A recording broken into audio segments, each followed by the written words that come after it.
Johnson, Maya Sellen, Peyton Burkhart, and Haley Timmer. As always, we'll do opening statement from coach. We'll take questions for the student athletes.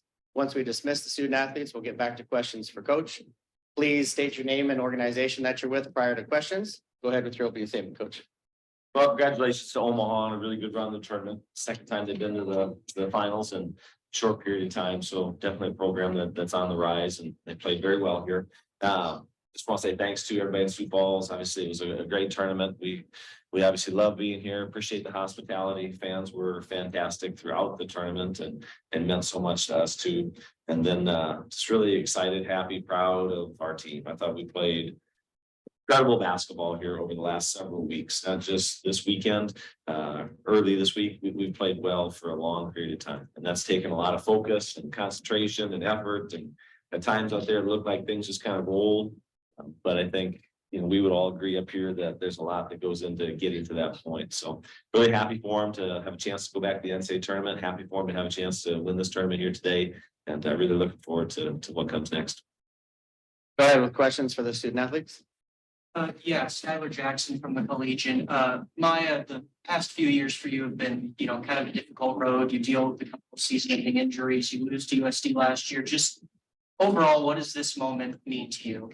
Yeah, it means a lot. I think it means even more to do it, with especially Peyton sitting next to me. I think we've been through a lot together, and she's picked me up through all of those. And so it's been a while. We talked about how we've missed this feeling and we want to do it again. So to do it with her and the rest of the team is just really special.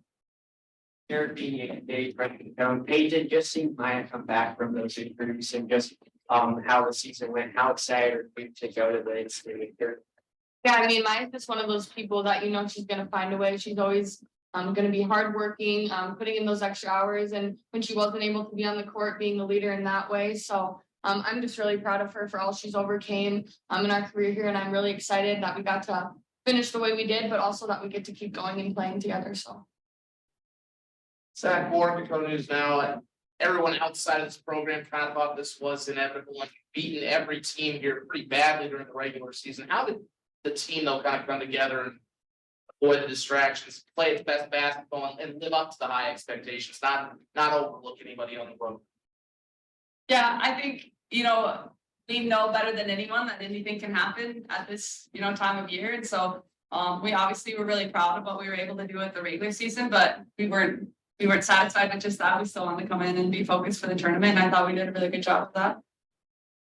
Cody Reed, rundown. Haley, you played exceptional in this summer league tournament, the last WNIT tournament. What about the tournament setting makes you, elevate your game to the next level? I think our team does a good job of just staying focused in those moments, and we all just play off each other so well. And it could, like I said, it could be anyone's night on this team. We're just so deep. So I think, they just hit me, and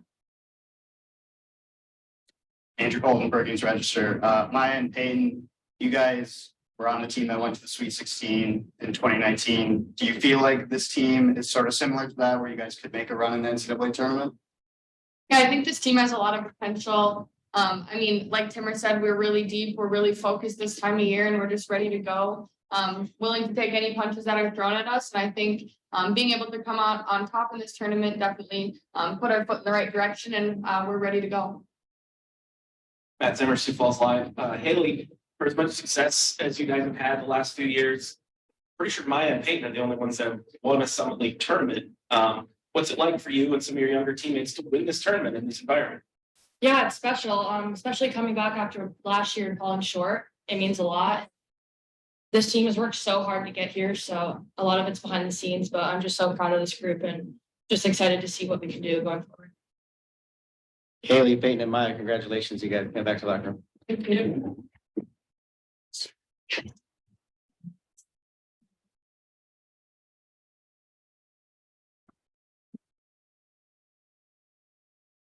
And we're going to have questions for Coach Matt.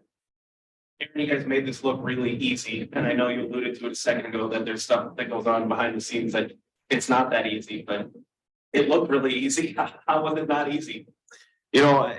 Out on the floor defensively, we just played so well. throughout the entire tournament.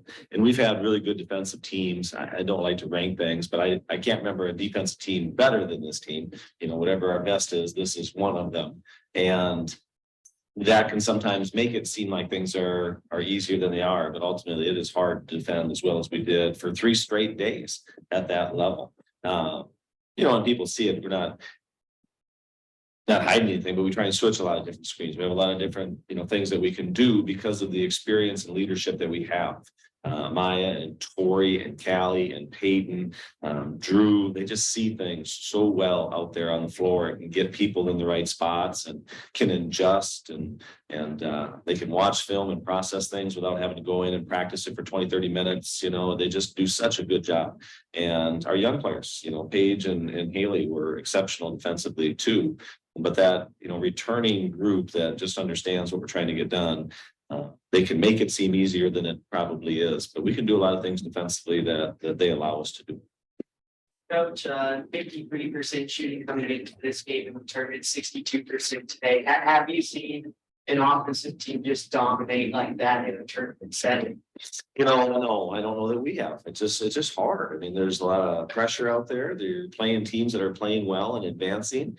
We've been a part of a lot of grinded out games in the conference tournament where things just don't go well. This team is really hard to defend because they are so unselfish. They pass the ball really well. They move very well on the floor. Their spacing is good. I do believe that our guard play is been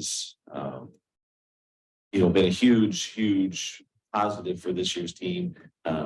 They make threes, they pass the ball so well. We can put them in pick and roll, put them in just other situations, and they create a lot for each other. And then you have someone like Maya, Peyton, Callie, and Brooklyn inside that really requires some attention to. So there's a lot of people that can make plays, but a lot of really unselfish people too. Yeah, Aaron, this tournament had kind of eluded you over the past few years largely because of injuries. What does it mean to you now to win this tournament with a healthy roster? Yeah, I think everybody felt that throughout the year. Our last 3, I think we've lost 1 regular season conference game last 3 years. We've been to the championship game in the tournament quite a bit. I know we didn't make it a couple of years ago. We got beat in the first round. So I think all throughout the year we've been thinking, boy, we've had such good success. We don't want to have a bump in the road now. So, not that people are holding their breath, because I didn't feel like that was the case, but you just have some bad luck and that can kind of stay with you. But this team, I think, got through the mental part of that and they were really focused and determined to come down here and play well in this one. And I'm glad it worked out. A really tough non-conference schedule as usual, but you weren't really at full strength for those games. Certainly without Paige, it was kind of up and down against moments. So you're looking forward to taking this team now, which I guess this is not a team you would like to add for that stretch. Now you get to take them and play the kind of teams you played at the start of the season. For sure. I think having Paige and Drew playing well together, the team has had a lot of reps, a lot of games with them in that position. We're just a different team now in March than we were in November and even December. And that has to do a lot with having those 2 back. But we also grew in other ways during that time too, so there's no regrets about that. I think we had a lot of other players step up and make some plays. But to go into the NCAA tournament, really playing, high level basketball is where you want to be. And I think this team will have a lot of confidence going in, and then it just comes down to matchups and how you can play in that particular day. And now that you guys went 21-0, what do you think separated your team from the rest of the conference this season? I just think our consistency, that's the most boring word out there when it comes to writing about basketball, I would think. But, every game we showed up. We just did. Every game we showed up and really competed. Doesn't mean every game was easy, but we didn't have a game this year I look back on and certainly in conference play and just think, we just didn't have it that night. I just never felt that. And that continues to go back to our leadership. They're just so good and so consistent. And as you all watch them, I think that's a fair word, even though it's not super exciting. They just, in a time where, college basketball isn't consistent, they were, elite at that. That's really special. We'll go last question right here. Coach, bracketologists just like to protect and project the turf and stuff. They have you listed around the 12 seed right now. Just with going past the way you have, just you guys, a team could justify being a higher seed and just talk about the selection process if it's possible. Yeah, it'll be interesting to see how it all goes. This year, it's a really strong field. I don't mean that as a general thing. I'm saying there's not a lot of kind of average bubble-ish teams. I mean, there are some really, really good teams that probably won't make it this year just because of how it's gone. In other years, it's different. When I look at our team right now, I mean, we got a really good team, you know, and how we're seated will certainly have a lot to do with how we do, but it'll have a lot to do with, you know, the other side of the bracket too. So we're capable of beating some good teams, and I'm excited about that. I think the team will feel the same way. So now we just gotta wait a couple of days and see how the committee views us, I guess.